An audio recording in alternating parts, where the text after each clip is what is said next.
Jemaat sekalian yang terkasih di dalam Tuhan, selamat pagi. Senang sekali kalau pada hari ini kita boleh kembali bertemu dan Tuhan juga memberikan kita kesempatan untuk bersama-sama kita belajar kebenaran firman Tuhan. Dan pada pagi hari ini Bapak Ibu Saudara sekalian, jemaat sekalian yang terkasih, kita akan merenungkan satu bagian firman Tuhan daripada kitab Nabi Yesaya, pasalnya yang ke-53. Mari kita sama-sama menyimak bagian firman Tuhan ini.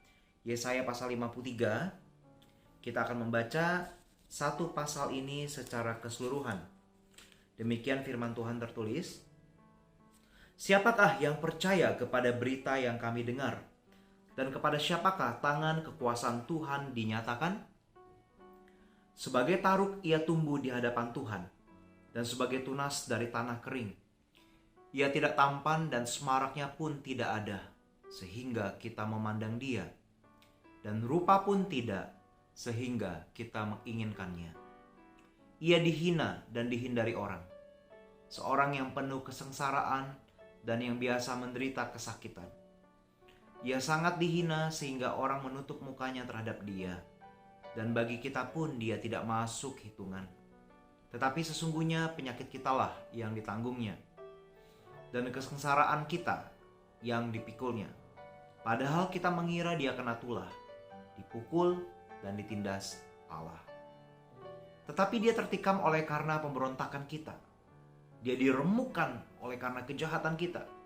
Ganjaran yang mendatangkan keselamatan bagi kita ditimpakan kepadanya. Dan oleh bilur-bilurnya kita menjadi sembuh. Kita sekalian sesat seperti domba. Masing-masing kita mengambil jalannya sendiri. Tetapi Tuhan telah menimpakan kepadanya kejahatan kita sekalian. Dia dianiaya, tetapi dia membiarkan diri ditindas dan tidak membuka mulutnya. Seperti anak domba yang dibawa ke pembantaian. Seperti induk domba yang keluh di depan orang-orang yang menggunting bulunya. Ia tidak membuka mulutnya. Sesudah penahanan dan penghukuman ia terambil. Dan tentang nasibnya, siapakah yang memikirkannya? Sungguh, ia terputus dari negeri orang-orang hidup. Dan karena pemberontakan umatku, ia kena tulah. Orang menempatkan kuburnya di antara orang-orang fasik, dan dalam matinya ia ada di antara penjahat-penjahat. Sekalipun ia tidak berbuat kekerasan dan tipu tidak ada dalam mulutnya. Tetapi Tuhan berkehendak meremukkan dia dengan kesakitan, apabila ia menyerahkan dirinya sebagai korban penebus salah. Ia akan melihat keturunannya, umurnya akan lanjut, dan kehendak Tuhan akan terlaksana olehnya. Sesudah kesusahan jiwanya, ia akan melihat terang dan menjadi puas. Dan hambaku itu sebagai orang yang benar akan membenarkan banyak orang oleh hikmatnya, dan kejahatan mereka dia pikul. Sebab itu aku akan membagikan kepadanya orang-orang besar sebagai rampasan, dan ia akan memperoleh orang-orang kuat sebagai jarahan, yaitu sebagai ganti karena ia telah menyerahkan nyawanya ke dalam maut, dan karena ia terhitung di antara pemberontak-pemberontak. Sekalipun ia menanggung dosa banyak orang dan berdoa untuk pemberontak-pemberontak. Mari saudaraku, sebelum kita merenungkan sabdanya, kita terlebih dahulu berdoa, kita meminta pertolongan Tuhan. Kita bersatu dalam doa. Bapa Surgawi, kami bersyukur pada pagi hari ini kembali Tuhan menyapa kami melalui firman-Mu. Kami berdoa kiranya Allah Roh Kudus yang boleh memimpin hati setiap kami, untuk kami boleh bersama-sama merenungkan firman Tuhan dengan keterbukaan hati. Biarlah hati kami boleh disiapkan sungguh-sungguh, hati kami boleh teachable, mau belajar, dibentuk, diarahkan, dihibur, dikuatkan oleh kebenaran firman-Mu. Tuhan tolong semua kami, baik hamba-Mu yang memberitakan firman-Mu, Tuhan pakai, Tuhan kuduskan.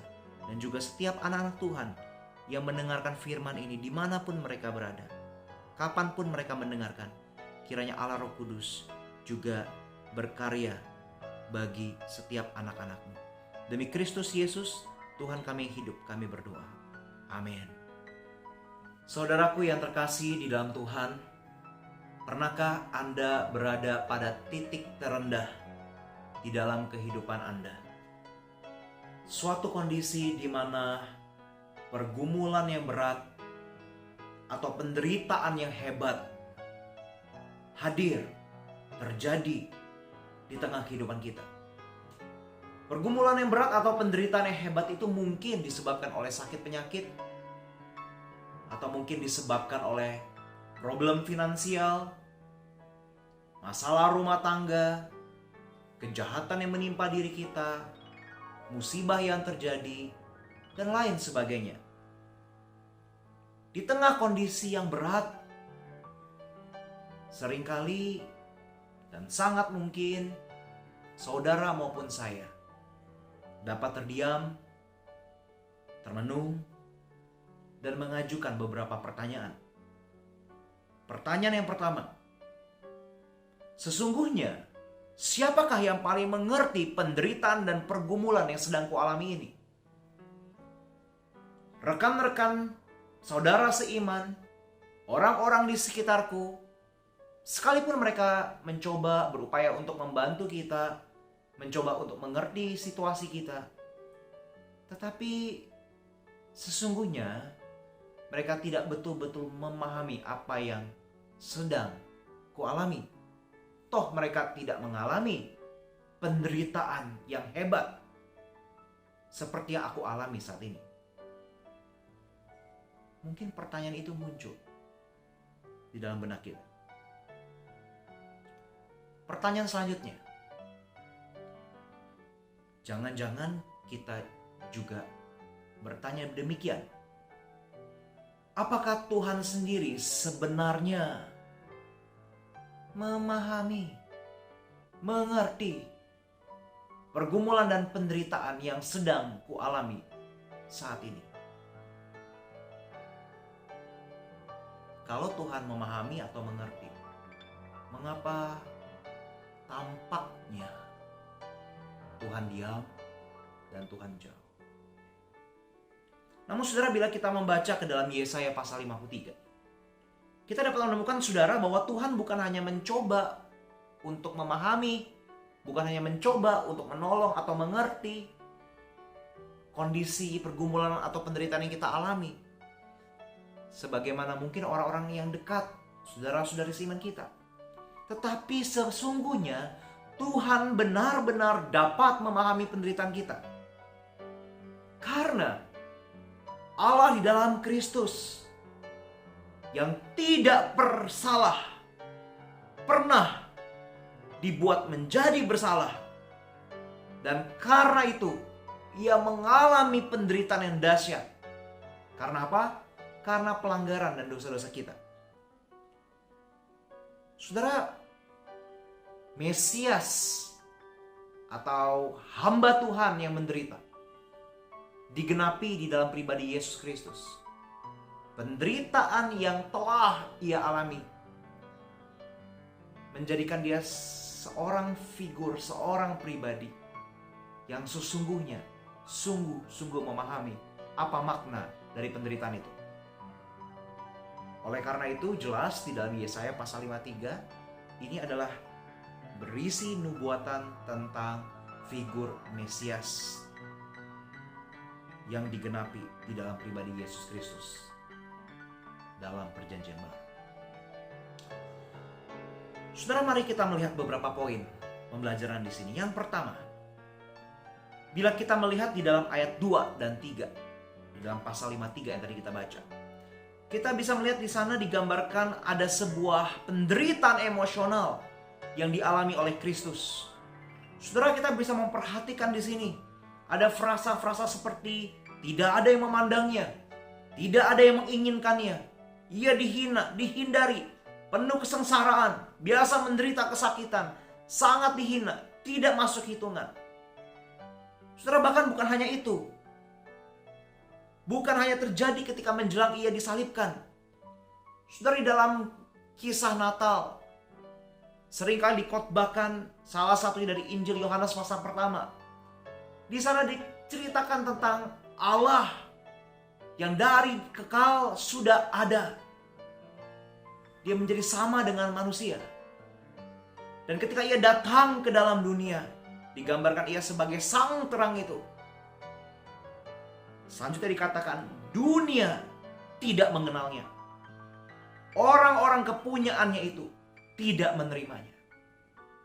Saudara, sebuah penderitaan secara emosional yang luar biasa yang dialami oleh Kristus dari kelahirannya bahkan sampai menjelang ajalnya.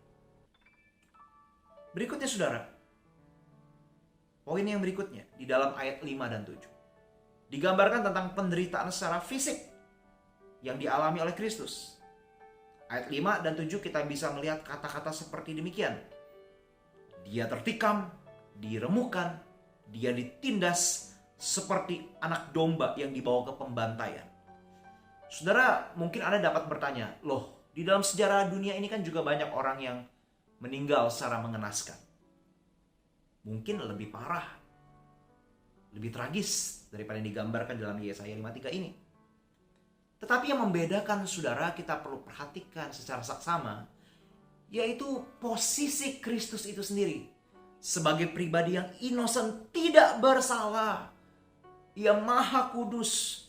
Tetapi ia harus mengalami penderitaan, penghukuman karena dosa-dosa kita. Penderitaan di dalam aspek fisik. Kita bisa melihat itu secara jelas. Salah satunya direpresentasikan dalam film Passion of the Christ. Kemudian poin berikutnya, yang terakhir, Kristus juga mengalami penderitaan secara spiritual.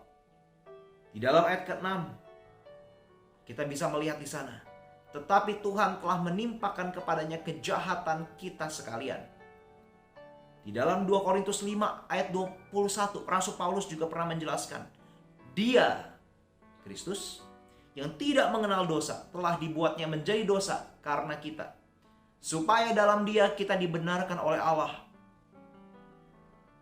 Dan kemudian Bapak Ibu, ketika Yesus di atas kayu salib, Dia pernah berkata, Dia yang kudus dan tidak bersalah itu, Dia berteriak, Allahku, Allahku, mengapa engkau meninggalkan aku? Saudara, Kristus yang sejak dalam kekekalan berada dalam relasi kasih yang kekal di dalam komunitas Allah Tritunggal, Bapa, Putra, dan Roh Kudus, saling mengasihi. Ada kasih yang mengikat ketiga pribadi itu di dalam satu substansi kealahan. Namun sesaat harus seperti tanda kutip terpisah dari Sang Bapa karena dosa-dosa kita. Betapa dalam penderitaan spiritual yang Kristus alami. Jadi saudara, kita bisa melihat di sini Kristus pernah menderita secara fisik. Sebelumnya tadi saya katakan juga secara emosional. Dan terakhir secara spiritual. Saudara, apa kaitannya dengan penderitaan yang kita alami? Saudara, seorang penulis, pemikir, teolog masa kini yang bernama Timothy Keller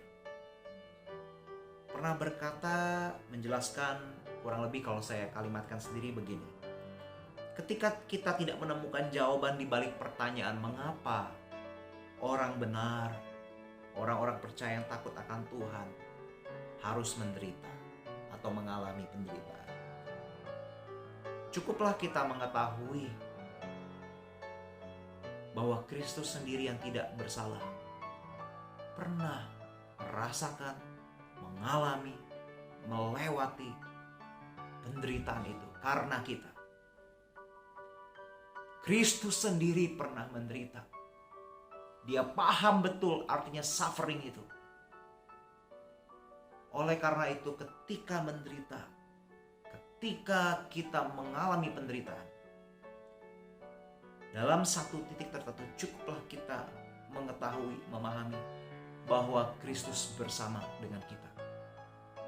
Kristus menderita bersama kita. Untuk itu di tengah penderitaan, kita dipanggil untuk tetap bertahan. Dan kita tetap mau bangkit dan teguh berdiri. Karena Ia senantiasa bersama kita dan mengasihi kita.